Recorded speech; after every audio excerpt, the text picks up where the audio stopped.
talking about circles. This is episode 3. Today we're talking about spheres. Right now I have a 15 diameter circle set up. We're making a 15 diameter sphere. What we know about spheres is in every direction they're the same size. So I'm going to go ahead and at the widest points fill in with an exact copy of the circle while I talk about them a little bit more in depth. So why am I teaching you guys about making spheres for yourself while there's plenty of tools online to help you do this? Well, it's because they all have their limitations. A lot of times it's a size limitation, and if you just go to a video showing you how to make a sphere block for block, you're really only learning how to make their sphere that they're showing you. So if you want a specific diameter, you're going to need to know how to make it yourself. Now there's several different techniques for doing this. The one I'm showing you is probably the easiest to grasp and make spheres with. There are, like I said, other techniques, and they will make slightly different looking spheres, but they're all pretty similar. We might get into a few more of those later, but for right now, I'm just going to show you this because it is the simplest. So I'm going to finish this up before we move on to the next step.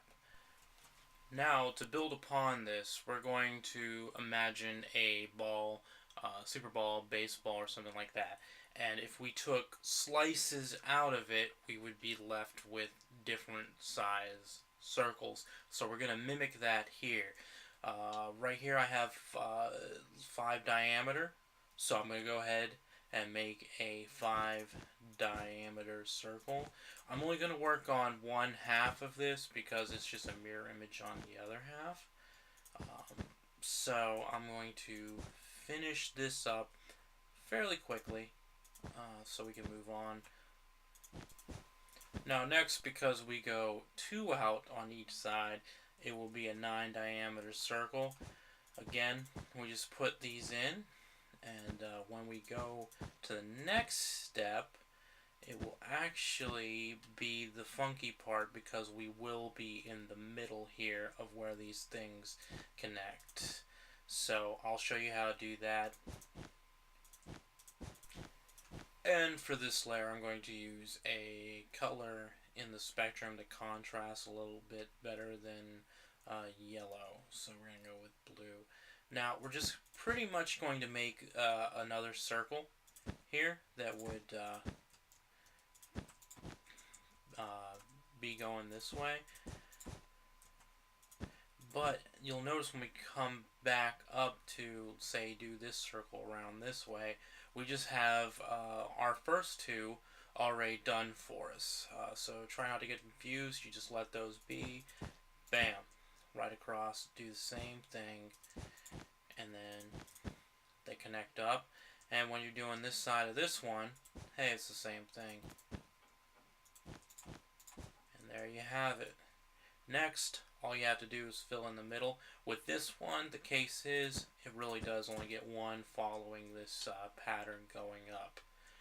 But that won't always be the case, and I'll kind of show you on the next one how that isn't always the case. And here we have the skeleton of a 21 diameter sphere.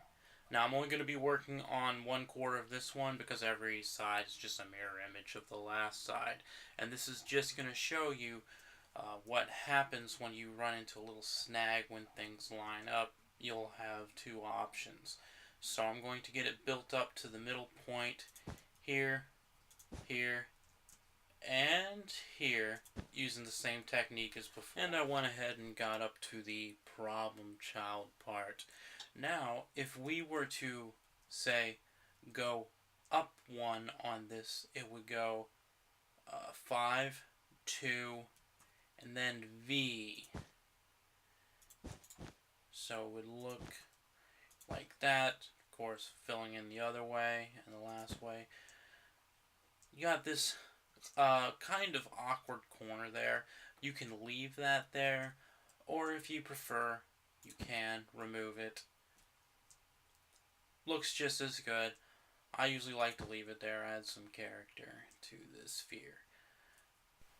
So if you wanted to try to take the sliced ball method the whole way through, just starting at one side, you'd end up with something that looks like this, where you'd get the nice circles going all the way up to the midpoint until it starts to look a little trashy on this side, because you'll get multiple places where it's the same length circle up until the top, where you'd have 7 in a row that are 21 lengths. So you would get this unappealing square and this unappealing slope going down.